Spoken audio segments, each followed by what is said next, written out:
Hello আমার প্রিয় ছাত্রছাত্রী বন্ধুরা, আমি তোমাদের অমিতাভ স্যার। সবাইকে আমার ইউটিউব চ্যানেলে স্বাগত জানাচ্ছি। আজকে তোমাদের ভৌতবিজ্ঞান ক্লাসে আগের দিন অ্যামোনিয়া নিয়ে যে আলোচনাটা করেছিলাম তার পরবর্তী অংশে হাইড্রোজেন সালফাইড বা সালফিউরেটেড হাইড্রোজেন অর্থাৎ H2S এই গ্যাসটা নিয়ে কিছুটা আলোচনা করব এবং তারপর কিছুটা নাইট্রোজেন N2 এই গ্যাসটা নিয়ে আলোচনা করব, মানে ডাইনাইট্রোজেন। তো প্রথমে আমরা H2S গ্যাস সংক্রান্ত কিছু প্রশ্ন উত্তর সহ আলোচনা করছি। ফার্স্ট এরটা, এই যে H2S আমরা জানি একটা বিষাক্ত গ্যাস, বেশি পরিমাণ এটা শরীরে ঢুকলে মানুষের মৃত্যু পর্যন্ত হতে পারে। তো এই যে বিষক্রিয়াটা H2S এর কোন ধর্মের সাথে সম্পর্কিত? এটা অবশ্যই হবে রাসায়নিক ধর্মের সাথে। নেক্সট, আমরা পরীক্ষাগারে H2S তৈরি করবার সময় সব থেকে বেশি কোন যৌগটা ব্যবহার করি? এটা অবশ্যই কিপ যন্ত্রে প্রস্তুতির সময় সব থেকে বেশি ব্যবহার করা হয়, সেটা হচ্ছে FeS, ferrous sulphide.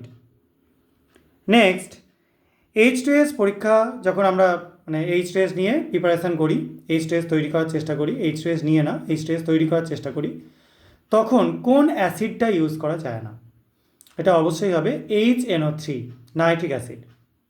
Nitric acid use করে কিন্তু H2S তৈরি করা যায় না, কারণ নাইট্রিক অ্যাসিড একটা তীব্র জারক অ্যাসিড আর H2S একটা বিজারক পদার্থ, দুটো একে অপরের সাথে বিক্রিয়া করে ফেলে।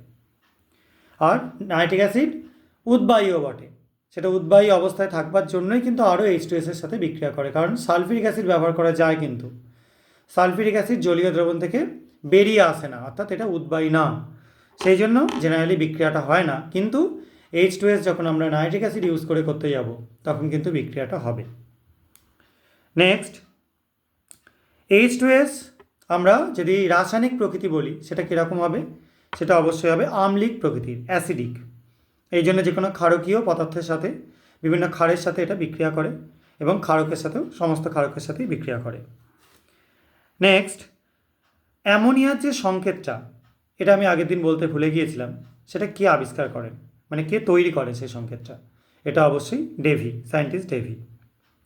নেক্সট, আর্দ্র বাতাসে সাদা ধোঁয়া সৃষ্টি করতে পারে কোন গ্যাসটা?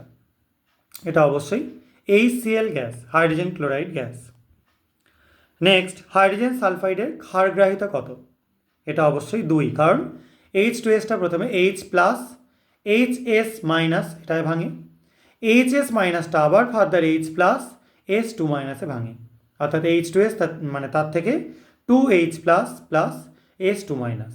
যদিও H+ এর অস্তিত্ব নেই, আমরা এরকম বলতে পারি H2S+, 2H2O, তার থেকে দুখানা H3O+ এবং তার সাথে S2-। দুখানা যেহেতু H3O+ তৈরি করছে, সেজন্য এর ক্ষারগ্রাহিতা 2। নেক্সট চলে আসি যে H2S আমরা যদি সলিউশন করতে চাই H2S এর, তাহলে কোন জলে করব? এটা অবশ্যই ঠান্ডা জলে, কারণ গরম জলে H2S বেশি গুলতে পারে না, প্রায় গলেই না বলতে গেলেই চলে, এটা ঠান্ডা জলেই করতে হয়। নেক্সট, H2S কিন্তু একটা দাহ্য গ্যাস, তবে অবশ্যই এর ফ্লেমেবিলিটি খুব কম, স্বল্প দাহ্য একটা গ্যাস, এবং এটা কিন্তু দহনে সহায়ক নয়। এটাকে যদি আমরা অক্সিজেনে রেখে পোড়াই সেটা পুড়ে যায়, সালফার ডাইঅক্সাইড এবং জল তৈরি করে, কিন্তু এ নিজে কাউকে জ্বলতে সাহায্য করে না। নেক্সট, যখন আমরা সালফাইড যৌগগুলোর কথা বলি তখন কালো রঙের সালফাইড মোটামুটি কাদের দেখতে পাওয়া যায়? কপারের সালফাইড, তারপরে লেডের সালফাইড, এগুলো সব, নিকেলের সালফাইড, কোবাল্টের সালফাইড, এগুলো সব কালো হয়। জিঙ্কের সালফাইড হয় সাদা, ZnS হয় সাদা। ক্যাডমিয়ামের সালফাইড CdS, এটার রং জেনারেলি হয় ক্যানারি ইয়েলো। ঠিক আছে, বেশ। এবার চলে আসি যে H2Sকে আইডেন্টিফাই করবার জন্য আমরা কী কী যৌগ ব্যবহার করতে পারি। সব থেকে ভালো যৌগ হচ্ছে সোডিয়াম নাইট্রোক্সাইড, এর থেকে ভালো কিছু হয় না।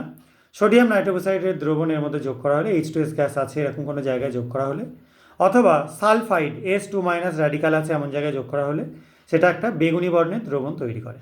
এখান থেকে একদম কনফার্ম হয়ে যাওয়া যায় যে এখানে S2- আয়নটা আছে। নেক্সট, আমরা যদি পরীক্ষাগারে N2 গ্যাস তৈরি করতে চাই তাহলে কোন অ্যাসিড ইউজ করব? এটা অবশ্যই কনসেন্ট্রেট সালফিউরিক অ্যাসিড। আচ্ছা, এবং N2 গ্যাস জেনারেলি ল্যাবরেটরিতে তৈরি করা হয় কী কী থেকে সেটা তোমরা জানো, সোডিয়াম নাইট্রাইট NaNO2, আর তার সাথে NH4Cl ammonium chloride.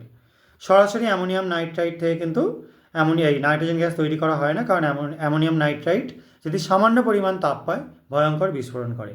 Even sodium nitrite এবং NH4Cl এই দুটোর মিক্সচারটাও কিন্তু কঠিন আকারে নেওয়া হয় না, এটাকেও লেই করে নেওয়া হয়, ঠিক আছে, মানে তরল অবস্থায় বা গাঢ় জলীয় দ্রবণে নেওয়া হয়। এবার চলে আসি যে পরীক্ষাগারে যে নাইট্রোজেন উৎপন্ন হচ্ছে এটাকে যদি আমরা ক্ষার মুক্ত করতে চাই, ঠিক আছে, তাহলে কি করতে চাই, মানে কি করব। ক্ষার মুক্ত করতে চাইলে এটাকে অ্যাসিডের মধ্যে দিয়ে পাস করাতে হবে, অবশ্যই সালফিউরিক অ্যাসিড। এই অ্যাসিডের মধ্যে দিয়ে পাস করানো হলে অ্যামোনিয়া বা এইসব টাইপের জিনিস যদি এর মধ্যে মিশে থাকে সেটা সরে যায়। আর যদি আমরা এটাকে জলীয় বাষ্প থাকে এর মধ্যে, সেটাও H2SO4 গাঢ় অবস্থায় টেনে নেয়। আর যদি আমরা ক্লোরিন গ্যাস যদি N2-র সাথে মিশে থাকে সেটাকে দূর করতে চাই, তাহলে অবশ্যই NaOH দ্রবণ ব্যবহার করা হয় বা KOH দ্রবণ ব্যবহার করা হয়, ঠিক আছে। আর ম্যাগনেসিয়াম নাইট্রাইটকে আমরা গরম জলে ফেললে, যদি ফোটাই জলের মধ্যে ফেলে, তাহলেও কিন্তু অ্যামোনিয়া গ্যাস তৈরি হয়, ঠিক আছে। তো আজকে আমরা এই অবধি আলোচনা করলাম, 5 মিসালি একটা আলোচনা হলো, যদিও সেখানে ম্যাক্সিমাম কোশ্চেন ছিল H2S থেকে। পরের দিন আবার আরও অন্য কিছু বিষয় নিয়ে আলোচনা করা যাবে। আজকের মতো এটুকুনি। সবাই খুব ভালো থাকবে, সাবধানে থাকবে, বাই।